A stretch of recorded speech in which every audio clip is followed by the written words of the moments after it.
How's it going, everyone? Welcome back. I got requests to do a video on the top content that's been on the Regents over the course of the 3 that have been out so far. So if you're watching this in the future, there's probably been more than 3 Regents exams. So maybe I'll make another video like this in the future, but this is after the 3 Regents exams that have been out. We are in 2026 right now, and this is a compiled list of the top 25 Regents concepts that have appeared across all 3 exams. So these are some tips, and I have 25 things that we're going to go through, and then we can kind of talk about them as we go. So the first thing is obviously check your reference table.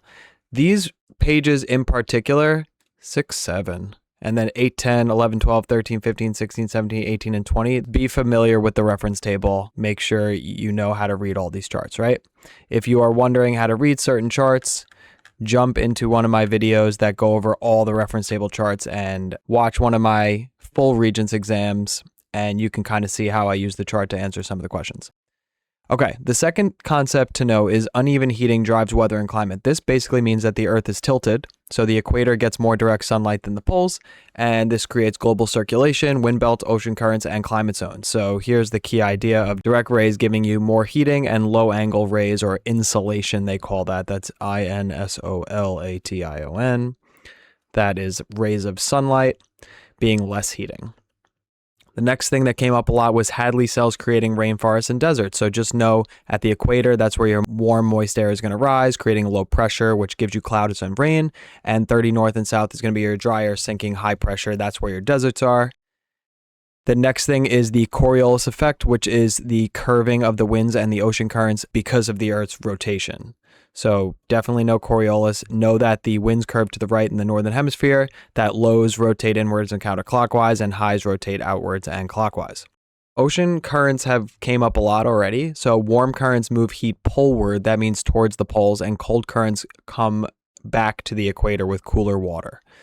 So just know your ocean currents. Remember, just go to that page on the reference table with the ocean currents. Like if you see an ocean currents question, I would be jumping right to page 20 here and know how to read this chart. Number 6 is weather versus climate. Just know that weather's short-term and climate's long-term. A single storm doesn't prove climate change. So long-term trends are what they measure. Air masses and fronts. Know your little CPMTs. Temperature and moisture. Remember cold and warm for polar and tropical, and then dry for continental, and moisture for maritime forming over water. Cold fronts generally force warm air upward quickly, often causing thunderstorms, and then cold air moves in. And then warm fronts lift air gently, causing longer, steadier precipitation. Just remember that, like your cold front looks kind of like this, and the cold air comes in, and then the warm air goes up and builds your big thundercloud, and you get your storm. Station models. I would definitely know that the temperature and dew point being close together, specifically on the model, means that there's a lot of moisture in the air. So definitely know how to use these models here. And the temperature number is going to be here and the dew points here. So if you see them close together, that means there's going to be some type of precipitation event. Makes sense that there's overcast, and makes sense that there's weather in the area with lower pressure. Greenhouse gases trap heat, so CO2 and methane absorb outgoing infrared radiation. More greenhouse gases means less heat escaping into space, which means the climate is going to get warmer. This is a big thing right here. CO2 has increased sharply since the Industrial Revolution because humans have had a gigantic impact on the amount of CO2 in the atmosphere. The Keeling curve is going to show seasonal CO2 ups and downs, long-term CO2 increase. The big idea is the upward trend, especially in recent time. Listen, this is an overview video, so if you don't know what the Keeling curve is, I would definitely Google that and just look it up, because I'm not going to go through every concept in this video. This is an overview video. Climate feedback loops. So definitely know positive feedback amplifying a change and negative feedback reducing the change. I like to have these two in the back pocket. For positive, you want melting ice lowers albedo, which is surface reflectivity. Then your darker ocean that's exposed is going to be able to absorb more heat, which is going to cause more warming, which makes more ice melt, so on and so forth. That's an amplification. So that's positive. And then a good negative feedback is, since we are doing more pollution, more plant growth may temporarily remove extra carbon dioxide.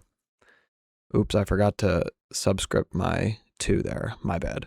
More plant growth may temporarily remove extra CO2, which makes the plants grow more and remove more CO2. So that's a nice negative feedback to know. Ocean acidification. Definitely know that the lower the pH is, that means it's more acidic. CO2 dissolves into the water, forms carbonic acid. This will really destroy ecosystems, especially those coral reefs. 13, climate models use scenarios. So climate models do not predict exact weather. They simulate. That's a big thing that's going to come up. Simulations, running computer simulations to predict long-term climate patterns. Different emission choices produce different futures, and they run different scenarios to measure certain situations. Milankovitch cycles. I would definitely know what they are. Earth's orbit and tilt change over a very long time. This is going to affect global climate. Sometimes it can cause more ice to form, turn and give us ice ages, and take us out of them. These are the three aspects of the Milankovitch cycles. We have eccentricity, or eccentricity, however you want to say it, orbit shape, obliquity is the tilt angle, and the precession is the wobble. All three of these are long-term changes in space that the Earth goes through that can affect our climate. 15, the sun produces energy by fusion. Fusion occurs in the core. Hydrogen fuses into helium and releases energy. Energy moves outward through solar layers and released from the photosphere. Again, this is an overview video. I say in all the videos, the best way to study for this test is to do practice tests. Go on the New York State website, find those Regents exams, print them out, have a timer next to you, and just blast them. That is what you do. And then watch my video going over the ones you get wrong. You don't have to watch my 2-hour video of me going through every question. Take the Regents yourself. Go through all the questions. Grade yourself with the answer key. They give you the answer key. Mark all of them that you got wrong, and then go to my video and you can hear the explanation to the questions that you got wrong specifically. Target like that. That is the best thing to do by far. Nothing even comes close to that. Sunspots and solar cycles. Sunspots usually follow an 11-year cycle. More sunspots usually means slightly higher solar output. Sunspots are cooler, dark areas of the sun caused by strong magnetic fields. Stars and the HR diagram. Definitely know your astronomy pages on the reference table, right? So if you get a star question, we should be jumping to nucleosynthesis. We should be jumping to HR diagram. We should be jumping to life cycle of a star, right? Definitely do that. Big Bang evidence. We got cosmic microwave background radiation. We got the redshift of galaxies. We got Hubble's law. This came up a couple times already. Abundance of light elements like hydrogen and helium in that early universe. I would maybe know in the back pocket 13.8 or around that amount of time, billion with a B years is the age of the universe. Know that 4.6 billion is the age of the Earth. So don't get those mixed up. The further the galaxy is, the faster it moves away. Proof that the universe is expanding. Orbital motion and gravity. So Kepler stuff. Closer objects orbit faster, shorter time period to go around the sun. This is due to gravitational attraction, right? Farther objects orbit slower, have longer periods of revolution. Again, if you don't remember this, you can literally go on the reference table chart right here, solar system objects. Look at the period of revolution as you go further away. Mercury, Venus, Earth, Mars, Jupiter, Saturn, so on and so forth. Go down and look, the period gets longer and longer and longer. So you don't have to memorize that. That's there. Radioactive decay and absolute age. Meteorites help date the solar system about 4.56 billion years. Half-life's the time it takes for the parent isotope to decay. Know that you have a half-life chart, right? Right here. Make sure you know how to use the chart. I would know how to calculate half-life. I have a video on radioactive decay. Go watch it. This tells you all the datable materials for each one. I'm sorry it's sideways. We're not going through the reference table in this video. Go watch my reference table video. And radioactive decay is, so uranium, carbon-14 are the two that come up a lot. I would just be familiar with those. Like if you see the word carbon-14 or uranium-238, you should immediately be jumping to that page on the reference table and being like, okay, wow, radioactive decay question. I need to go on that page. Plate tectonics recycles Earth's surface. Ocean crust forms at the mid-ocean ridge. Ocean crust is destroyed at subduction zones. Continental crust is older because it's less dense and resists subductions. This is why the oldest ancient crust is in continental crust. Continental crust really does not get subducted. Oceanic crust is more likely to get subducted, gets destroyed. We lose a lot of that ancient material through subduction. This explains why ocean impact craters are less preserved than continental ones. They get drawn into the mantle and destroyed. Rocks and minerals. Minerals are identified by certain processes. I would definitely just be familiar with the vocabulary of the tests and the properties of minerals. Know what type of rock forms from what process. Igneous rocks form from cooling magma and lava. Sedimentary rocks contain fossils, layer fragments. They're formed from compaction, cementation. Metamorphic rocks form from heat and pressure. Don't melt them, because then we're going to make an igneous rock. In terms of geologic time and fossils, know what an index fossil is. It's an important fossil because they were widespread and live for a short time. That is going to be using our two favorite pages of the reference table, pages 6, 7. And these are your index fossils right here. So definitely know how to use this. I explained this in my reference table video.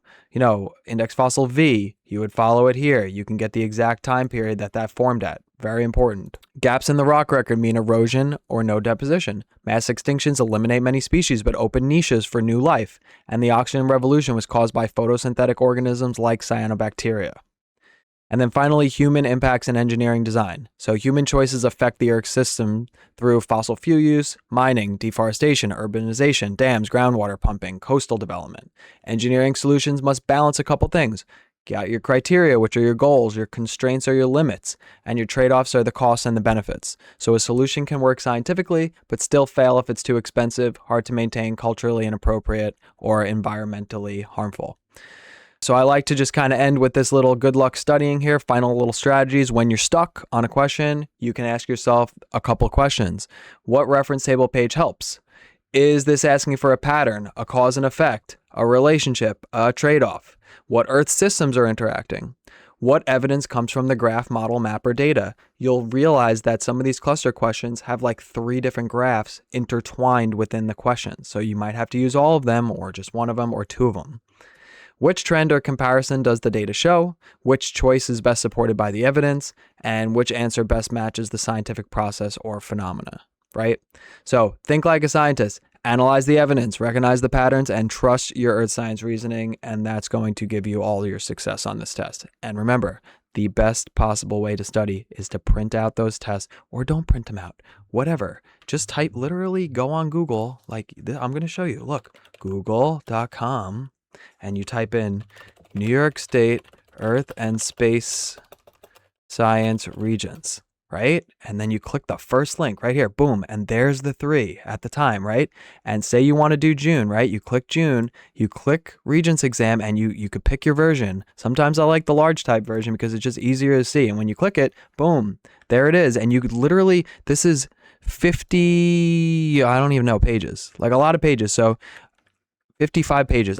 You don't even have to print this. Just sit in front of your computer or your Chromebook or whatever and just go 1 and get a piece of scrap paper and just write the answer. Like this one's kind of annoying because it says put an X on the chart, right? Just draw a box. Like get your piece of paper, right?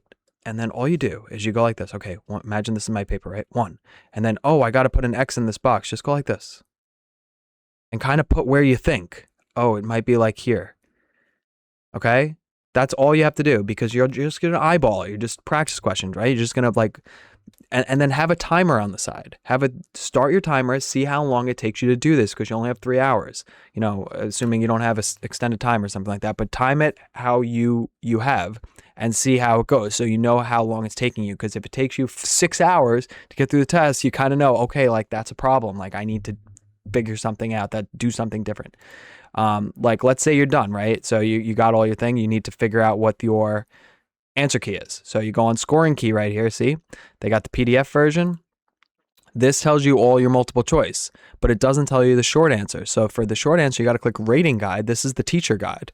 This is what we use when we grade it. So look, it'll show you every single thing. Look, your X has to be in this little box, and then there's your acceptable answers. And then you go on to 2. Look, the answer was 4.